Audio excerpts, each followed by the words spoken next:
What's going on? It's Taisophon and I'm coming at you guys with another video. So it looks like Square Enix isn't too satisfied with the performance of some of their latest titles. Those titles specifically being Final Fantasy 16 and Final Fantasy 7 Rebirth, and the company feels like these games aren't selling as much or as fast as they would like to. To give you an accurate status of how well Rebirth and 16 are doing compared to the games in the series that have come before it, Rebirth has only sold 2 million since its release back in February 2024, which isn't bad at all, by the way. Its predecessor, Final Fantasy 7 Remake, sold 3.5 million, which is 1.5 million more than what Rebirth has sold in 4 months. And it only did that during its opening weekend. To shit on Final Fantasy 7 Rebirth even more, Final Fantasy 16 sold 3 million copies during its first week of being out on the streets, which is 1 million more copies sold than Final Fantasy 7 Rebirth could do in 4 months. So pretty much most of the mainline games have seen better numbers in shorter spans of time than these two games have in the past. Like I said before, none of these numbers are bad at all. I don't think Square Enix should be tripping about it at all, especially for a niche genre video game that Final Fantasy is. But Square Enix isn't too happy with this, and their president wants to focus more on making their games release on multi-platforms to, I guess, capture a bigger audience. I don't have much of an opinion on Final Fantasy 16 sales.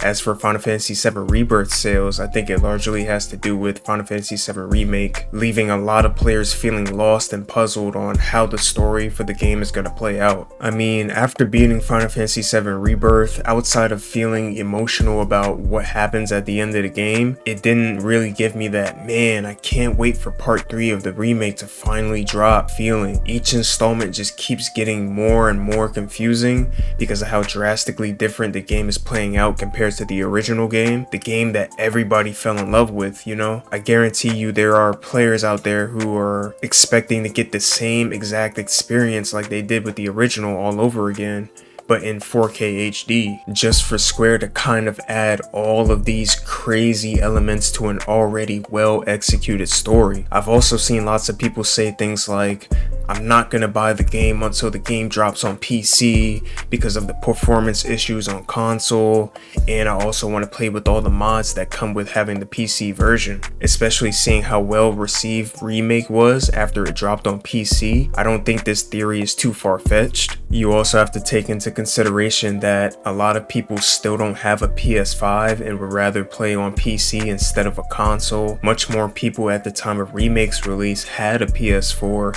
because it was at the tail end of its lifespan. And usually how it goes is, the more people that have that console, the more likely that game is to sell on that specific console. There's just so many factors that come into play when it comes to how successful a game can or will be. Now it's time for me to give my opinion on what I think Square should do for the franchise that might boost its sales in the long run. Square, why not just take a page out of Atlus's book and use your most popular well-known franchise, Final Fantasy, and expand into other genres of gaming? You see how Atlus used the success of Persona 5 and made a Musou style game out of it named Persona 5 Strikers. That was a brilliant move by Atlus because it attracts a new audience of players that might not be into your traditional RPG into the Persona brand in general as a consequence. Atlus has gone out of their way to even make a fighting game named Persona 4 Arena Ultimax, which brings in a whole different crowd of people who are into fighting games. They even went out of their way to make a strategy RPG game named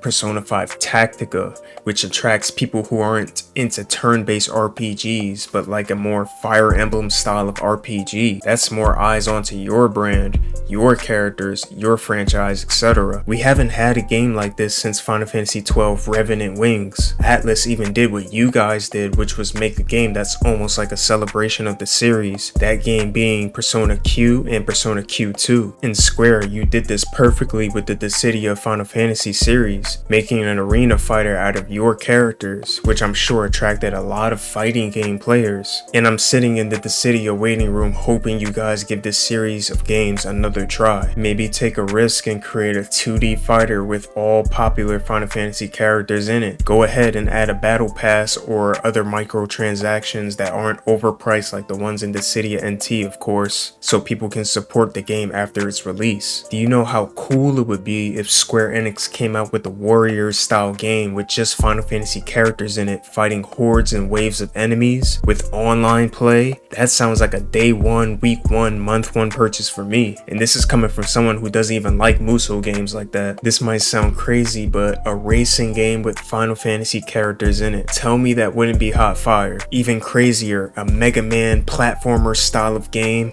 or a Mario Party style of game with Final Fantasy characters with local and online co-op. Basically what I'm trying to say is Square should take a risk and branch out into different genres of video game like Atlus did with their Persona IP to get more eyes on their characters from people who probably wouldn't have known about the franchise hadn't it been for Atlus creating games for different types of players. And if these players end up liking the game, that's you guys' cue to work on sequels for those games. The worst thing Square could do, in my opinion, is putting all their eggs into one basket. I think it'd be beneficial for them to stop pumping out random games with new IPs multiple times a year and stick with their most popular franchises like Nier, Dragon Quest, and Final Fantasy, while keeping their options open by creating games for them that cover multiple genres of video games using these IPs. Square, this is the time for you guys to start pulling out all the trap cards in your deck, fam. Let me know down in the comment section, how do you feel about this whole situation, and what do you think Square's approach to not meeting their sales expectations should be? If you liked the video, hit the like button, and if you want to keep up with more of my videos, hit the subscribe button.